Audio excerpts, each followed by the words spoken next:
Assalamualaikum warahmatullahi wabarakatuh. Alhamdulillah wassalatu wassalamu ala Rasulillah. Innal hamdalillah nahmaduhu wa nasta'inuhu wa nastahdihi wa nastaghfiruh wa natubu ilayhi wa natawakkalu alayhi wa na'udzu billahi min shururi anfusina wa sayyiati a'malina. May yahdihillahu fala mudilla lahu wa may yudlil fala hadiya lahu. Allahumma salli wa sallim wa barik ala Muhammad wa ala ali Muhammad kama sallaita wa sallamta wa barakta ala Ibrahim wa ala ali Ibrahim fil alamin innaka Hamidum Majid. Amma ba'd. Muslim-muslimat dan rahmati dan dikasihi sekalian, berada pada ayat ke-68, 69 dan 70 dari surah Yasin. Bagi tuan Miki tafsir kasir, tolong buka pada jilid ke-8 muka surat ke-42. A'udzu billahi minasyaitonir rajim. Wa man nu'ammirhu nunakkishu fil khalq afala ya'qilun. Wa ma 'allamnahu asy-syi'ra wa ma yanbaghi lahu. إن هو إلا ذكر وقرآن مبين لينذر من كان حيا ويحق القول على الكافرين. Barang siapa yang kami panjangkan umurnya, nescaya kami kembalikan mereka kepada kejadiannya. Maka apakah mereka tidak memikirkan? Dan kami tidak mengajarkan syair kepada Muhammad sallallahu alaihi wasallam. Syair itu tidak layak baginya. Al-Quran itu tidak lain hanyalah pelajaran dan kitab yang memberi penerangan, supaya dia Muhammad sallallahu alaihi wasallam memberi peringatan kepada orang yang hidup hatinya, dan supaya pastilah ketetapan azab terhadap orang-orang yang kafir.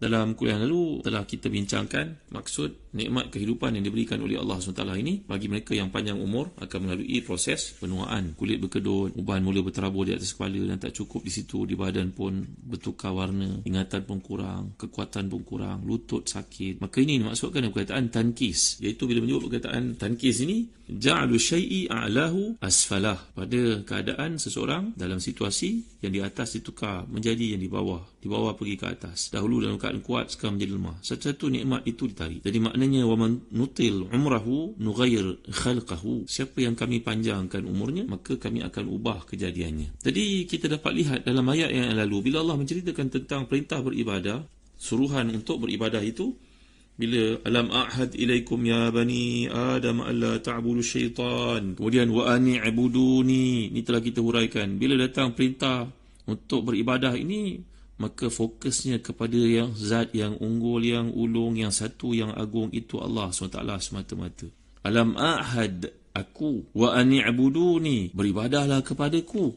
Maka dalam ayat ini berbeza daripada redaksi ayat yang sedang kita bincangkan, wa man nu'ammirhu nunakkishu fil khalq. Apa di kalangan manusia ni yang kami beri kepadanya, tukar kepada kami. Kenapa di sana digunakan sigatul ifrad, di sini sigatul jama'? Di sana dalam konteks mutakallimnya Allah SWT zat yang agung itu, lafzul jalalah, Allah SWT menggunakan aku, di sini kami. Ini wallahu alam, ia merujuk kepada kesan ataupun kaitan keterlibatan selain daripada Allah dalam urusan kesihatan panjang umur ini. Contohnya ada keterlibatan manusia, kerana Allah Ta'ala mengajar kita dalam motivasi diberikan Nabi SAW, man arada ayusatalahu fi rizqihi wa yunsa'alahu fi athari faliyasil rahimah. Maksudnya siapa yang nak umurnya panjang, rezekinya murah, maka hendaklah dia menjaga silaturahim. Maka nampaknya ada peranan lain dalam menentukan panjang umur seseorang itu. Umur kita tidak tahu, merupakan qada, ajal, maut, semuanya telah ditetapkan Allah, rezeki. Tetapi dalam Islam dianjur kita untuk menjaga silaturahim. Ia menambah keberkatan pada rezeki dan menambah keberkatan pada umur. Itu sebab Allah menggunakan dalam konteks suruhan di sini secara tidak langsung, siapa yang nak umur panjang yang kami boleh beri kepadanya, maka datang perintah untuk menjaga silaturahim sebagai contoh. Jadi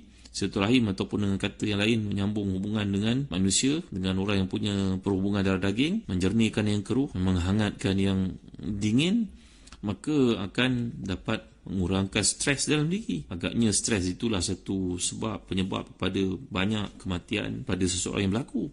Baik, kemudian kita bincangkan perkataan nu'ammiruhu. Amiru ni kata Ibn Ashur dan tafsirnya, ulama yang terkemuka dari Tunisia ni, dan tafsirnya Tahrir dan Tanwir, berpandangan lain daripada yang diberikan oleh kebanyakan para ulama tafsir yang menceritakan tentang umur panjang yang ada ni berlaku kepada orang beriman dan kepada orang tak beriman. Tetapi bagi beliau ayat ini punya kaitan dengan ayat 66 dan 67 yang lalu, iaitu amaran yang diberikan Allah kepada mereka yang kafir, yang musyrik, yang ingkar, bahawa Allah mampu untuk mencabut kekuatan penglihatan mereka. Yang kita telah belajar perkataan tamasna, tamas itu ataupun perkataan al-maskhu, Allah mampu untuk menukarkan rupa dalam rupa paras manusia. Ini dalam ayat 66-67. Cuma perkataan digunakan dalam ayat itu adalah lau, yang telah pun kita bincangkan ia tidak mungkin terjadi. Cuma dalam ayat ini ia bakal berlaku. Bila Allah menyebut perkataan wa man nu'ammirhu, ini boleh berlaku. Kalau dua ancaman tadi tidak berlaku kerana Allah Taala tidak menukar rupa manusia dan Allah tidak membutakan mata mereka walaupun di dunia mereka ingkar.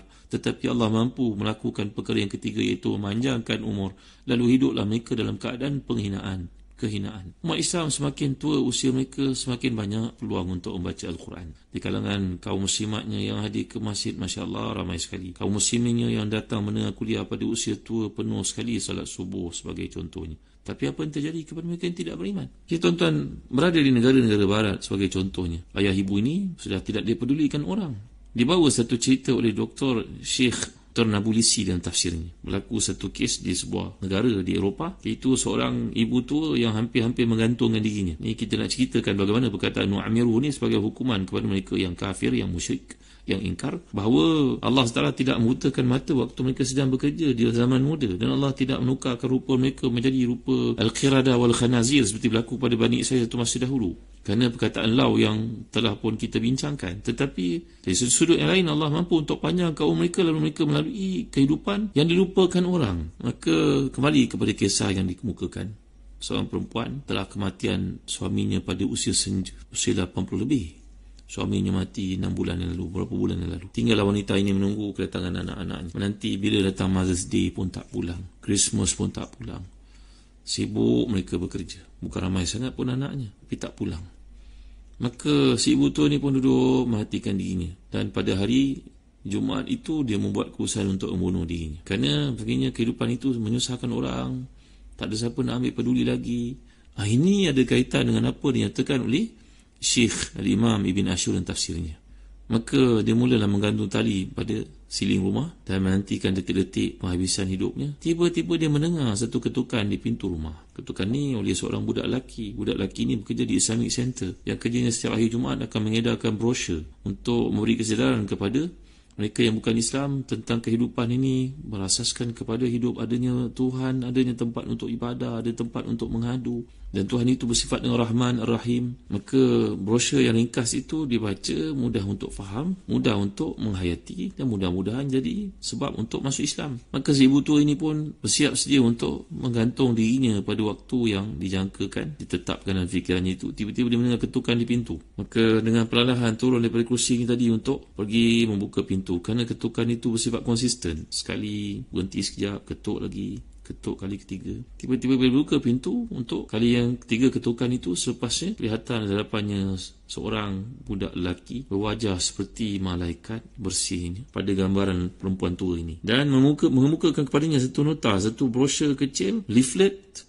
yang padanya mudah untuk dia faham. Dia pun ambil belit, terima kasih cucu ya, tutup pintu kembali dan duduk merenung apa yang terdapat di atas catatan nota yang diberikan itu. Allah sayang kamu, kamu punya peluang untuk bertaubat. Orang masuk Islam ini segala dosa-dosanya dihapuskan, kebaikannya dikira. Marilah sama-sama kita mengenali Allah SWT. Detik-detik terakhir penting dalam hidup kita. Innamal amru bil khawatim, satu perkara itu dikira hujungnya. Banyak bisikan dan motivasi bersifat demikian masuk dalam hatinya, mengenal Tuhan, siapa itu, siapa putusannya. Akhirnya perempuan ini pun terfikir masih ada peluang baginya untuk menggunakan hari-hari terakhir itu mengenali siapa yang menciptanya. Selalu misteri dalam hatinya. Maka ibu tua ini pun pergilah ke Islamic Center, alamat yang diletakkan di atas brosur tersebut. Pergilah dia berjalan perlahan, musim salji. Ketuk pintu di Islamic Center itu, muncullah seorang lelaki berjanggut, berjambang, yang selalu dimomokkan sebagai inilah pengganas teroris dan sebagainya. Maka wanita tua ni bertanya, mana pergi seorang budak lelaki, wajahnya bersih sekali. Dia memberi kepada saya, kepada makcik, nota ini. Makcik nak jumpa sangat. Apa maksud kat sini? Makcik tak faham. Lelaki itu pun terkejut. Rupanya hari Jumaat lalu dia berkata kepada anaknya itu anaknya lah, imam dia Islamic Center di masjid tersebut, berkata kepada dirinya, Masya Allah, Jumaat lalu ketika saya membuat alasan, berkata kepada anak saya itu, tak payahlah kita pergi edarkan kerana di luar sana salji sedang turun dan brosur yang tinggal pun tak banyak, supply yang baru belum sampai lagi, nanti sampai kita buatlah, ini tinggal beberapa keping saja. Tapi anak itu konsisten berkata kepada ayahnya, seorang imam ni tadi, Tak apalah ayah, kalau ayah penat saya buat kerja ni. Dia pun terkejut. Rupanya beberapa keping brosur yang tinggal itu anaknya menjalankan tanggungjawab macam biasa. Kotanya tak cukup pun dia terus menjalankan kerja di tengah salji. Terbuka hati wanita ini kalau tidak mati dia dalam keadaan kekufuran, seburuk-buruk kematian. Agaknya ini dimasukkan Ibn Ashur, bahawa maksud nu'amiruhu ni hukuman dikenakan kepada mereka yang degil ingkar, walaupun tidak berlaku apa yang kita telah huraikan. Tetapi hukuman berlaku di sudut panjang umur tidak dihargai orang rupanya. Maka ayat ini mengancam mereka dengan satu kesudahan yang buruk. Seakan-akan menyatakan kalau kami tidak mengubah bentuk mereka dan tak membutakan mata mereka, kami boleh biarkan mereka hidup. Ini yang dinyatakan dalam surah Fatir ayat ke-37. A'udzubillahi minasyaitanirrajim. Awalam nu'ammirkum ma yatadhakkaru fihi man tazakkar.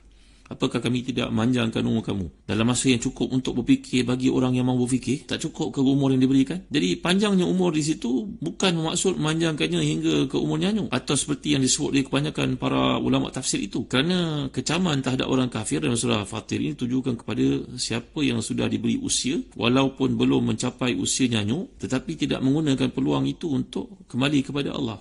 Masih lagi berdansa, masih lagi membuang masa buat perkara-perkara yang melalaikan, padahal usianya sudah tua. Kadang-kadang ada tempat pula untuk berkaraoke bagi yang telah tua pada usia-usia yang lanjut seperti itu, usia senja. Padahal usia itu bukan kebaik kalau digunakan untuk kembali kepada Tuhan, untuk diisi dengan perkara-perkara kebaikan. Ini satu sudut yang dikemukakan oleh Imam Tahir Ibn Ashur dan tafsirnya At-Tahrir wa Tanwir itu. Menarik untuk kita fikirkan. Berarti bukan maksud ayat ini wa man nu'ammirhu nakisu fil khalq, bukan saja berarti umur nyanyuk seperti disebut oleh kebanyakan para ulama tafsir, tetapi hukuman yang dikenakan oleh Allah iaitu mereka hidup tanpa dipedulikan oleh sesiapa, walaupun oleh anak-anak yang pernah dibesarkan, walaupun oleh jiran-jiran yang satu masa dahulu tinggal keliling mereka.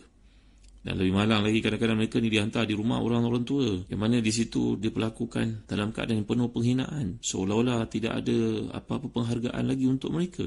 Jadi bila Allah menyatakan perkataan fil khalq, difahami lagi oleh Ibn Ashur dalam maksud makhluk, iaitu manusia. Ini menurutnya dikuatkan dengan adanya kata fi, iaitu keberadaan manusia yang diberikan hidup. Ini menjadi dalil dan bukti kuasa Allah di tengah-tengah manusia. Tapi pendapat majoriti para ulama seperti yang telah kita bincangkan, itu merujuk pada penciptaannya. Kata Al-Imam Al-Biqai bahawa Al-Khalq itu bermaksud dalam penciptaan kami terhadapnya, iaitu menentukan kadar jasmani dan juga rohaninya. Kami mengembalikan ia mundur ke belakang, menurun pada tangga-tangga yang pernah dilaluinya, yang dahulu laju dia berjalan. Kini tiba-tiba dia menjadi lemah, menurun kekuatan jasmaninya sehingga dia kembali bagai kanak-kanak. Menurun juga dari sudut rohaniah dia, maknawiyah dia, sehingga dia lupa pada satu benda yang sebelum ni diingat. Itu maksud fil khalq. Jadi kata Al-Imam Al-Biqai dengan lebih lanjut menguraikan bahawa mereka yang arif menyatakan bahawa maksud perkataan khalq itu mengisyaratkan bahawa penurunan potensi jasmani adalah satu yang mutlak, sedangkan potensi rohani tidak berlaku demikian. Mungkin saja semakin bertambah umurnya, semakin kemanisan beribadah kepada Allah SWT. Ditanya kepada ahli sufi, tatkala umurnya sudah tua dan wajahnya berkedut, rambutnya putih, tetapi ibadah yang dilakukan terasa kelazatannya. Nampaknya potensi rohaniah ni, kata Imam Al-Biqai, pada setengah manusia tidak menurun dibandingkan dengan potensi jasmaniahnya. Wallahu alam. InsyaAllah dalam kuliah akan datang saya akan titipkan untuk tuan-tuan satu doa yang dianjurkan oleh Islam, ditunjukkan Nabi SAW untuk mengharungi hari-hari bagi mereka yang dipanjangkan umur, mengelakkan penyakit lupa, mengelakkan penyakit nyanyuk. Mudah-mudahan Allah beri kepada kita umur yang berkat. Wallahu alam. Wa sallallahu ala sayyidina Muhammad wa ala alihi wa sahbihi wa baraka wasallam. Walhamdulillahi rabbil alamin. Wa barakallahu fikum. Wassalamu alaikum warahmatullahi wabarakatuh.